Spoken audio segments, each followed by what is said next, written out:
जय हिंद स्टूडेंट्स। और आज हम बात करने वाले हैं आरआईएमसी की आंसर की के बारे में। हालांकि हमारा डिस्क्रिप्टिव पेपर है तो जितना ज़्यादा हो सकेगा मैंने आपको इसको एक्सप्लेन करके बताना है। तो चलिए शुरू करते हैं। तो सबसे पहला आता है रीडिंग सेक्शन। और रीडिंग सेक्शन में हम देखते हैं हमें एक पैसेज मिला है। रीडिंग सेक्शन 35 मार्क्स का है, राइटिंग सेक्शन 45 मार्क्स का है, ग्रामर 45 मार्क्स का है। तो रीडिंग सेक्शन में सबसे पहले हमारे पास पैसेज आए, read the passage given below carefully and answer the question that follow. अब कुछ क्वेश्चंस हैं उनको हम चेक करेंगे सबसे पहले। Okay, so on the basis of your understanding of the passage choose the correct options. A. Jawaharlal Nehru as a child would peep at his father and his friends from behind. Hear their conversation, enjoy their conversation, pass his leisure time, or look at them. Okay, so A option is right. Hear their conversation. Okay, next. Next is what was an awful characteristic in Nehru's father? Extraordinary nature, his fleeting mood, his foodie habit, or his angry nature. So which one is correct? So which one is correct? तो जो नेहरू के पिताजी थे वो कैसे थे, वो उनके लिए क्या ऑफुल जो उनका करेक्टरिस्टिक था वो क्या था? His angry nature. Okay, the author was tempted to see pencil box, story books और पेपर फ्लावर्स और fountain pens. Okay, next, why does the author mean when he says my guilt proclaimed to the world? Basically ये show कर रहा है कि हमारा जो guilt है वो सब पूरी दुनिया के सामने आ गया। Everyone talk about his mistake. Next, अच्छा ये हमारे कुछ डिस्क्रिप्टिव हैं तो वो इनका हम देखेंगे। जैसे कि विच punishment does Jawaharlal Nehru talks about, किस पनिशमेंट की बात करता है जवाहरलाल नेहरू, तो उसका पूरा डिटेल दिया है ना, उसका पूरा पैसेज में दिया है किस पनिशमेंट की वो बात कर रहे थे, है ना। तो वो सारी चीजें हैं। देखो ये है, I do not remember bearing any ill will towards my father because of this punishment, है ना, कोई पनिशमेंट है उसके बारे में हम बात कर रहे हैं। ठीक है, चलिए अब नेक्स्ट हम देखते हैं कुछ और क्वेश्चंस दिए हैं, जैसे कि how does Nehru describe his mother, है ना। चलो मैं इसका 1 मिनट में बता देता हूँ आपको। जैसे कि अगर हम फर्स्ट वाला सेंटेंस देखते हैं, which punishment does Jawaharlal Nehru talks about, he talks about the thrashing he received from his father when he stole fountain pens while one of the two fountain pens while trying to help himself to it, है ना, to it himself। अब खुद से उन्होंने stall कर लिया fountain pen, तो उसकी बात कर रहे हैं। इसके बाद आता है, ये भी हमारा है कि वो फादर को कैसे एडमायर कर रहे हैं, है ना, उसके बारे में। गिव वन वर्ड मीनिंग और short phrase of the following words as in the passage. First है जैसे कि फ्राइटन, तो फ्राइटन को हम क्या कह सकते हैं? स्केयर्ड हम बोल सकते हैं, स्केयर्ड, है ना। अफ्रेड हम बोल सकते हैं। कन्फाइंड इन की बात करें तो ट्रस्ट, कन्फाइंड के लिए हम ट्रस्ट यूज करेंगे। पेटाइट के लिए हम क्या यूज करेंगे? स्मॉल और graceful, small and graceful, small and graceful. Okay, next is proclaim. Proclaim का मतलब होता है पब्लिक होना, अनाउंस होना, है ना, तो पब्लिक और अनाउंस अब यूज करेंगे। The authors fathers power of dash grew with his growing age, speech, memory, endurance और self control. Self control is right. Okay, next question आता है हमारा पोएट्री से। सो पोएट्री का जो क्वेश्चन है वो 10 मार्क्स का है। एंड पोएट्री में एक पोएम दी हुई है, talent may shine like a star in the night, a gift from the heavens burning bright, but passion like fire is a force untamed, it pushes us forward unafraid and unshamed। Okay, so ये पूरा poetry का topic मतलब question दिया है, इसमें कुछ question है, इनको चेक करते हैं one by one. What does the talent represent in the poem? A gift from others, a natural skill और एबिलिटी, अ कंसिस्टेंट ड्राइव और अ failure। So which one is correct? So option third is correct, or natural skill or ability। How is passion described in the poem? Or temporary feeling, a quiet emotion, or as a force that is untamed and unstoppable, as a fleeting moment। B, option number 2, as a force that is untamed and unstoppable। What happens when talent sleeps? जब talent so जाता है ना, उसकी बात कर रहे हैं, तो क्या होता है? Passion remains dormant, talent shines brighter, passion awakens और passion disappear. So passion remains dormant. What is the central theme of the poem? Central theme क्या है? The importance of talent over passion, the role of luck in success, the power of passion over talent, the necessity of hard work alone. So option number 2, the power of passion over talent is correct. Okay, next आता है D. Okay, what does the poet suggest about setbacks? Setbacks के लिए क्या suggest करते हैं? So they are permanent, they will stop progress, और they can be यही रहेगा, they can be turned into gains with passion. Yes, option number 2 is right. What is the meaning of the word untamed? Untamed का मतलब क्या होता है? Untamed का मतलब होता है uncontrolled. इसका मतलब होता है uncontrolled. Next आता है what is the poet's view on the relationship between talent and passion? Talent is more important than passion. Passion is more important than talent. Talent and passion are equally important, and talent and passion can't coexist. So passion is more important than talent. Next, what does the poet means by unlock? Unlock का क्या मतलब है ना? Unlock the doors to your fullest destiny. इसका क्या मतलब है? इसका मतलब है passion leads to the realization of one's potential. What is the metaphor used to describe passion in the poem? Okay, what is the metaphor used to describe passion in the poem? So option second is correct, a constant psalm or song. Okay, next J. Okay, J check करते हैं.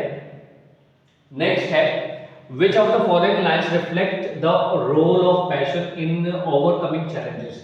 Talent may shine like a star in the night, it fuels the journey no matter the cost, but passion awakens a constant psalm or turning each setback into a gain never lost.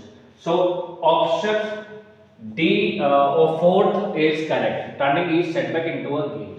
Okay, next is read the poem and answer the questions. Okay, सो ये सभी के सभी हमारे questions हैं. चलो इनको check करते हैं. मैंने ये सभी क्वेश्चंस लिखे भी हैं, अच्छे तरीके से आपको पता भी चल जाएगा. Yes, okay. सो आरएमसी का है ये, हम शुरू कर रहे हैं.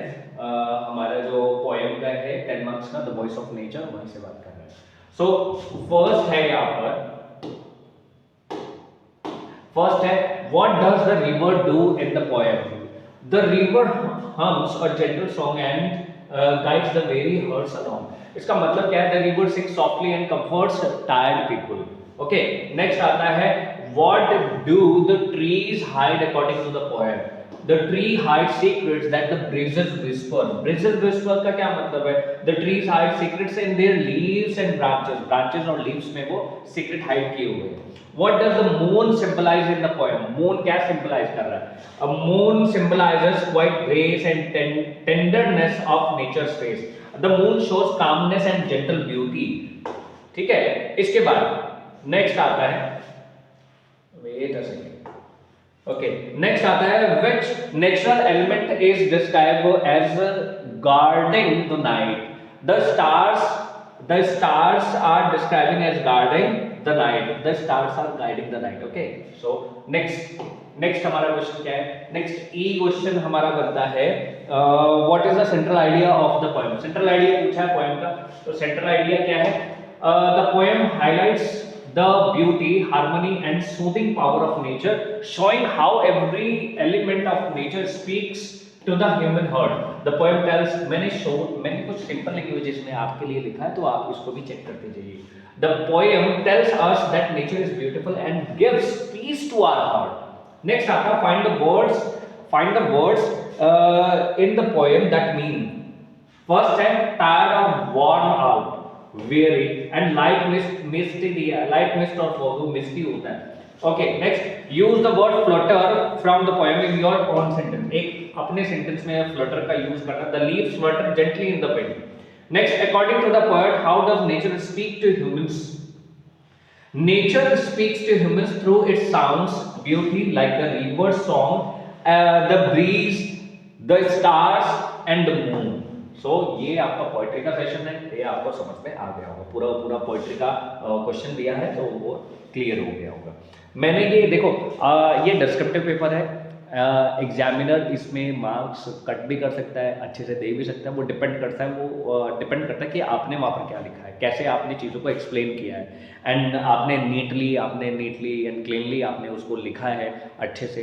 तो मैटर करता है प्रेजेंटेशन, तो प्रेजेंटेशन कैसा है आपका, वहाँ पर आपकी कॉपी पर कैसा आपने लिखा है, कैसे शब्दों का यूज़ किया है, वो सब यहाँ पर देखे जाएंगे।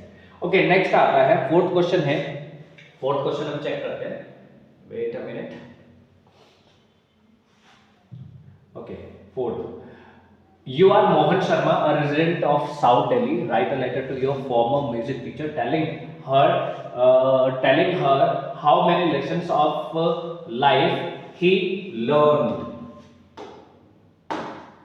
He learned from her, are helping him overcome many difficulties in his new school. Also tell her how music is making him lead a better life. 10 marks का है, आपको एक लेटर लिखना है, बहुत ही अच्छे शब्दों में मैंने इसको एक्सप्लेन किया है, आप इसको देखिए, है ना। चलिए नेक्स्ट आ जाता है ये रहा आपका लेटर। सो लेटर की अगर हम बात करें, मैंने थोड़ा छोटा कर दिया है, थोड़ा कट गया है, कोई बात नहीं, लेकिन चल जाएगा। सो मोहन शर्मा है, साउथ दिल्ली से, 5 दिसंबर 2025 को लिख रहे हैं, dear ma'am, I hope you are in good health. I am writing to tell you how the lessons of life you taught me are helping me overcome many difficulties in my new school. You always told me to stay confident, work hard and never give up. These words guide me every day. Whenever I feel stressed or discouraged, I remember your advice and it gives me strength. Your music classes still remain my favorite memory. The songs you taught me help my relax after a tiring day. Music has become a way for me to express my feelings and stay positive. It keeps me calm and focused and makes my school life easier. Thank you for shaping my character and inspiring me to become a better person. Yours sincerely, Mohan Sharma. सो बहुत ही easy रहा है, कोई ऐसा कुछ नहीं है कि आप बहुत ही टिपिकल है ये आपके लिए, ऐसा कुछ नहीं है। और सबसे बड़ी बात है कि आपके मार्क्स अच्छे हैं, कम लिखना है, मार्क्स ज़्यादा है ना। नेक्स्ट आता है, ये देखो कितना जबरदस्त है, मैं कहूँगा कि इसमें तो बच्चों की बल्ले बल्ले हो गई होगी, है ना। 15 मार्क्स का दिया है और 120 to 150 वर्ड्स में लिखना है, मतलब एक तरीके से मजा आ गया। Plastic is widely used in our daily life, but it has become a major threat to the environment. It pollutes land, water, harms animals, and does not decompose for years. As Rohan or Riya, अगर आप लड़के हैं तो रोहन और लड़की है तो रिया, a student of class 7th, write an article for your school magazine on the above mentioned problem in about 120 to 150 words, है ना।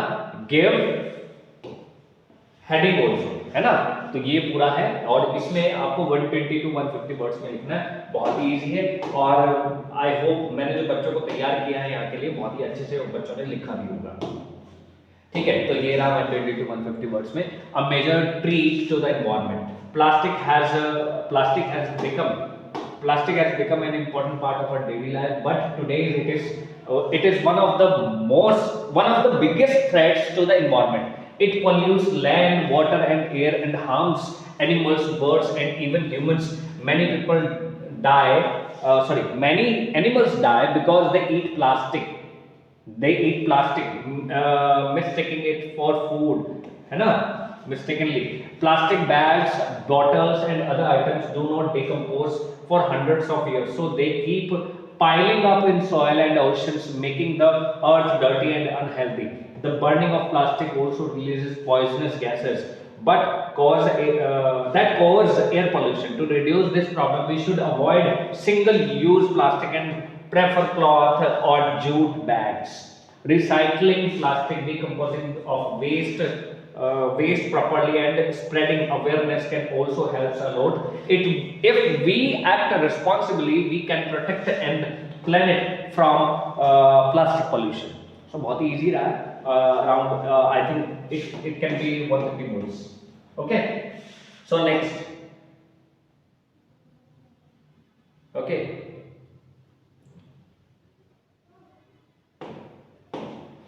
वेट अ मिनट, ठीक है, चलो जी नेक्स्ट हम देख लेते हैं। नेक्स्ट आ जाता है हमारा right a paragraph each on any one of the following topics in about 120। 10 marks का है, 120 वर्ड्स लिखने हैं और इनमें से एक कोई भी आप इसमें टॉपिक लिख सकते हैं। तो इसमें मैंने आपको एक ही टॉपिक दिखाना है और वो टॉपिक मैं अभी आपको दिखा देता हूँ। एक टॉपिक मैंने भी लिखा है, parents must not pamper their children. So ये पूरा है, आप इसको देखना। Parents love their children but too much pampering can harm their growth. When children get everything easily, they do not learn the value of hard work or discipline. Over pampered children may become stubborn, irresponsible, and unable to face problems in life. Parents should give love. Parents should give love, but they must also teach rules, manners, and responsibilities. Children should understand that they cannot always get what they want. Healthy guidance helps them become confident and independent. Parents should encourage children to solve small problems on their own. Balanced parenting creates a strong character, while excessive pampering makes children dependent.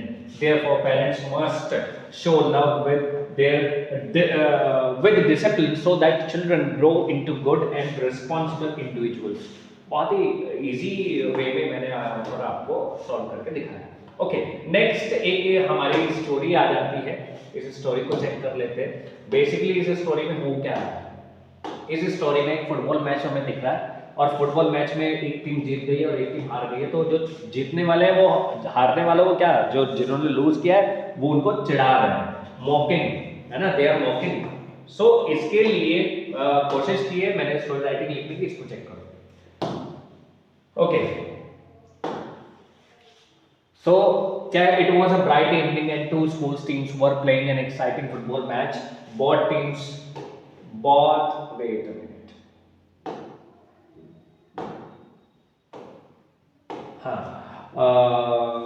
Both teams tried their best. Team A scored the final goal, won the match. Team B felt disappointed, but they accepted the result politely. However, instead of celebrating with respect, players Team A began to mock the losing team. They laughed, pointing fingers, and made fun of them. The boys of Team B felt hurt and sad. The coach, who was watching everything, immediately called both teams together. दोनों टीमों को साथ बुलाया. He explained that true winners are those who celebrate with dignity and encourage others, not those who insult their opponents. His words made winner realize their mistake. They apologized to Team B and promised never behave like that again. Both teams shook hands and the match ended with a lesson in good sportsmanship and respect. Okay, next आ जाता है हमारे पास कुछ और questions, उन questions को देखते हैं। अच्छा, ये रीराइट का सेक्शन आ जाता है। Rewrite the sentence by following instructions और हिंट्स। आपको क्या क्या किया है कि बाद में एक हिंट दिया है, उसी के अकॉर्डिंग आपको सेंटेंस में चेंजेस लाने हैं। जैसे कि ये एग्जांपल आप देखो, ये फर्स्ट सेंटेंस। अच्छा, फर्स्ट सेंटेंस में देखो नो सून दिया है। फर्स्ट सेंटेंस में नो सून दिया है, ये होना चाहिए no sooner. No sooner did Aarti see the thief, she went into action. यहाँ पे एक वर्ड भी गायब है, यहाँ पर देन भी आना चाहिए, देन भी नहीं है यहाँ पर। नो सूनर के साथ देन हम यूज करते हैं, ठीक है। तो ये सारी चीजें मैं पीपीटी में दिखा रहा हूँ, सारे क्वेश्चंस वहां पर विजिबल है, सारे क्वेश्चंस वहां पर विजिबल भी है। ओके, चलो अब हम देख लेते हैं री राइट द सेंटेंस, ठीक है। वन बाय वन मैं यहाँ पर चेक भी करता रहूंगा, तो मिल जाएगा, टेंशन नहीं लेने का, टेंशन नहीं लेने का जी, मिल गए। चलिए ठीक है। फर्स्ट देखो, नो, मैंने यहाँ पर मेंशन भी कर दिया अच्छे से, तो आप देख लेंगे। No sooner did Aarti see the thief, यहाँ पर आना है then she went into action. कैसे स्टार्ट करना है? हार्डली से। Hardly had Aarti seen the thief when she went into action. जब भी हम हार्डली यूज करते हैं तो हार्डली के साथ हैड या डिड यूज होता है, फिर उसके बाद सब्जेक्ट आता है और सब्जेक्ट के बाद हेड होगा तो V3 यूज करेंगे और डेड होगा तो V1 यूज करेंगे। फिर when के साथ हम दूसरा क्लॉज शुरू करते हैं, जैसे कि यहाँ पर विजिबल भी है। इसके बाद health is very important, it must not be neglected. Combine without using and और बट, कंबाइन करना है, कोई भी यूज नहीं करना है। Health is very important, therefore it must not be neglected. Why waste time in doing useless things? Change into affirmative sentence. There is no use in wasting time on useless thing. Rita said, Kanta, I am going to office. Where are you going now? Change into indirect speech. Indirect speech में change करना है तो said to को हम told में change कर देंगे। I am going भी है तो was going हो जाएगा। I किसके according? रीता के according, रीता के लिए she आ गया। फिर to office, where are you? Where से शुरू हो रहा है and ask where she was going then. Now को हम change किस में कर रहे हैं? Then में change कर रहे हैं। Okay, next हम देखते हैं। Next आ जाता है, next check कीजिए। Next आ जाता है his own brother deceived him. It was his only disappointment. Combine into complex sentence. Complex sentence में यहाँ change करना है। Complex sentence में हम क्या कर सकते हैं? That से connect कर सकते हैं, है ना? His only disappointment was that his own brother had deceived him. Deceive का मतलब होता है धोखा देना। He was poor and so he couldn't continue his studies. Change into simple sentence. Simple sentence में change करना है and so का use नहीं करना। Being poor, he couldn't continue his studies. Next आता है no other English poet is as profound as Keats in English literature. Change into superlative degree. As Keats को दिया है, as profound as, ये एक तरीके से क्या है, ये हमारी यहाँ पर पॉजिटिव डिग्री हम यूज करते हैं as के साथ। इसको हमें किसमें चेंज करना है? सुपरलेटिव में। Most profound, Keats is the most profound English poet in English literature. Okay. Next आ जाता है, next check करते हैं। Next है she would have finished her work by 4. Okay. Her case में चेंज करना है, पैसिव में चेंज करना है, तो हर को हम कहाँ यहाँ ले आएंगे? हर वर्क को कहाँ ले आएंगे? इधर ले आएंगे। हर वर्क आ जाएगा, would have दिया है तो would have been यूज होगा, finished by 4. Okay. Only Modi could bring the BJP into power. Negative sentence में लाना है। No other except Modi could bring the BJP into power, और दूसरे तरीके से भी बना सकते हैं not anyone other than Modi could bring the BJP into power. Next, he told me that he had told the story the previous month. आपको किस में बदलना है? डायरेक्ट स्पीच में बदलना है। had told दिया है तो कैसा होना चाहिए? ये told में होना चाहिए, B2 में बना देंगे इसको, एक्टिव में चेंज करेंगे, ये रहा told। He said to me, I told the story last month. Or if you need explanation, I give okay, ठीक है। चलो अब नेक्स्ट हम देख लेते हैं। नेक्स्ट हमारा आ जाता है, वेट अ मिनट,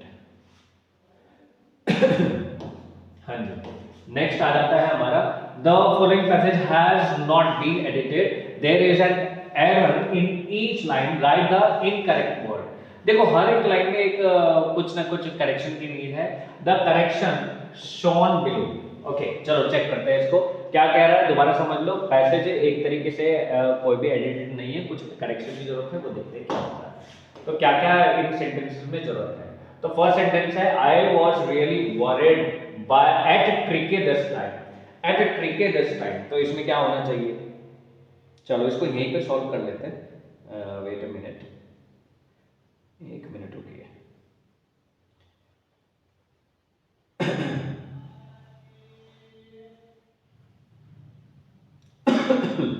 हाँ जी, तो फर्स्ट आ जाएगा, फर्स्ट हम चेक करेंगे तो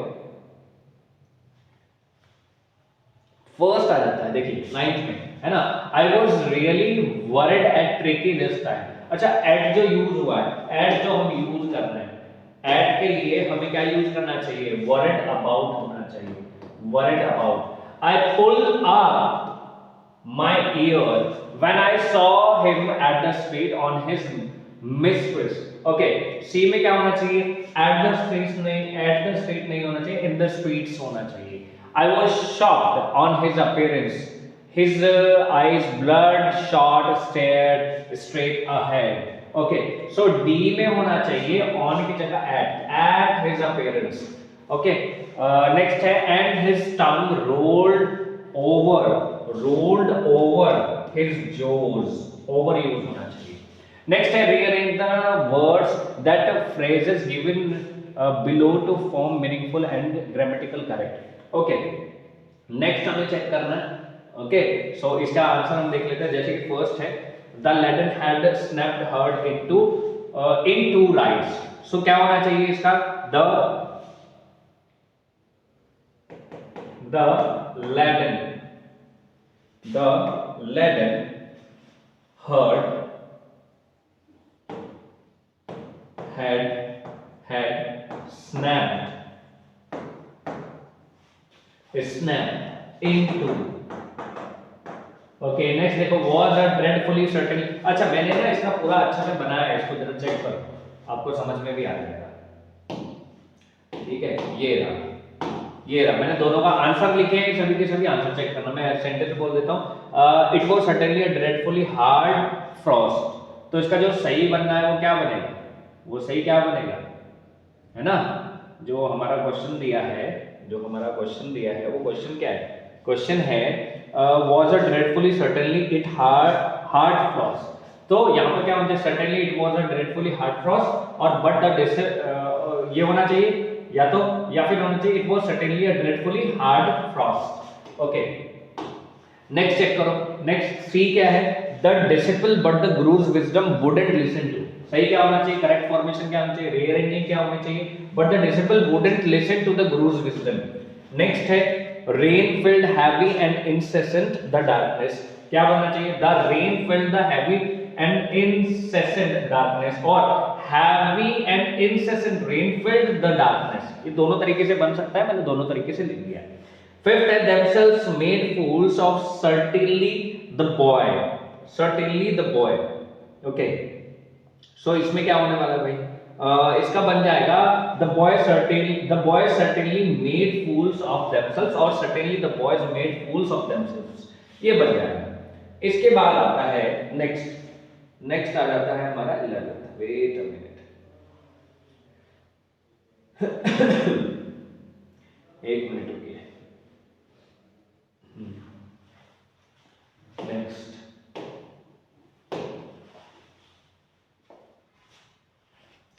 नेक्स्ट हम चेक करते हैं।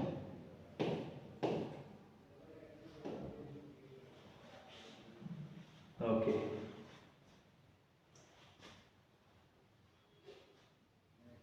Wait a minute.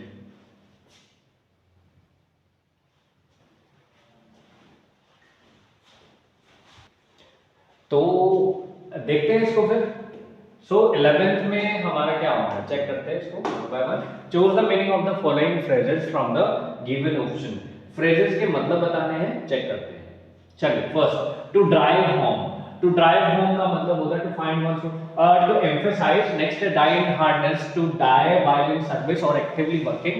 Hit the head, to go to bed और go to sleep. Next, feather his nest, provide for his own needs, turn turtle, overturn। Okay, so next question क्या है? next question check करते हैं। next question क्या है? next question देखिए, fill in the blank। filler है और one liner है, तो क्या होगा? next Monday की बात है तो I will meet you again next Monday। we hoped that he would visit us। I should thank him for what he has done for me। Next, I dash not see her since we left। I have not seen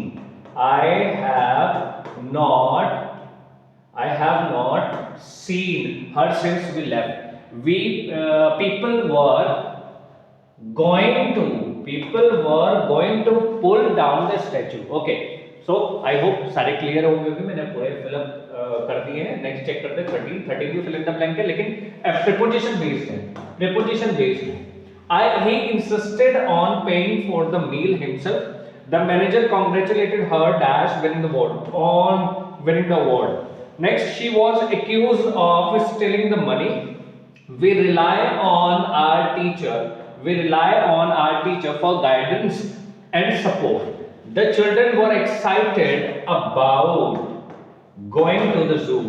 So easily ये हो गए हैं. Next चलते हैं. Next है 14. 14 को check करते हैं. Choose the model to the fill in the blank. Okay. Rohit dash finish the homework before going out to play. Rohit should finish his homework. If you want to stay healthy, you must exercise. So should and must. Next, you dash be tired after such a long journey. Why don't you rest? You must. यहाँ पर भी must use होगा. If it rains tomorrow, the match be cancelled. Might be cancelled. Okay. Next, he dash solve this problem easily. He can solve this problem easily. Okay. Next आता है passive voice. Passive voice बड़े ही easy है. मैंने इसके लिए PPT आपके लिए prepare की है, तो उस PPT से हम करते हैं इसको. Okay. So ये रही PPT. चलिए. Change the voice. देखो इसमें क्या है, इसमें एक्टिव और पैसिव दोनों दिए हैं क्वेश्चंस. तो जो पैसिव होगा उसको एक्टिव में, एक्टिव जो दिया है उसको पैसिव में चेंज करना है. The postman delivered the letter. Postman ने डिलीवर किया लेटर को, तो पोस्टमैन डिलीवर्ड V2 दिया है तो किस में चेंज करेंगे? वाज V3 में चेंज करेंगे. The letter was delivered by postman. Letter को इधर ले आएंगे सब्जेक्ट की जगह और सब्जेक्ट को ऑब्जेक्ट की जगह ले आएंगे. ये तो आपको पता ही है. नेक्स्ट आता है T is drunk by many people in India. Many people drunk T in India. Main object देखो यहाँ पे जो मैंने पहले लिखा था, मुझे उसमें लगा कि हमने इन इंडिया यूज कर दिया, तो मैंने इसको रिमूव कर दिया. नेक्स्ट मैंने बना दिया दोबारा से. Okay. Rohan is cleaning the classroom. The classroom is being cleaned by Rohan. अब इज क्लीन दिया तो इज बीइंग क्लीन्ड होगा. The story had been written by Premchand. Premchand had written the story. The government is building a new hospital. A new hospital is being built by the government. I hope answer की बहुत अच्छे से clear हो गई होगी. सारे question भी हमारे हो चुके हैं एंड सो मुझे लगता है आपने बहुत अच्छे से चीज़ों को समझा होगा. ठीक है, तो आज इतना ही रखते हैं. RAMC की ये की थी और बहुत ज़्यादा मैं ये नहीं कहूँगा कि टफ था एग्ज़ाम बहुत ही इजी था, तो कट ऑफ भी उसी हिसाब से बढ़कर मिलेगी. चलिए मिलते हैं फिर नेक्स्ट वीडियो में. एंड वीडियो पसंद आया तो चैनल को सब्सक्राइब कीजिए, वीडियो को लाइक कीजिए एंड शेयर कीजिए. Bye, have a good day.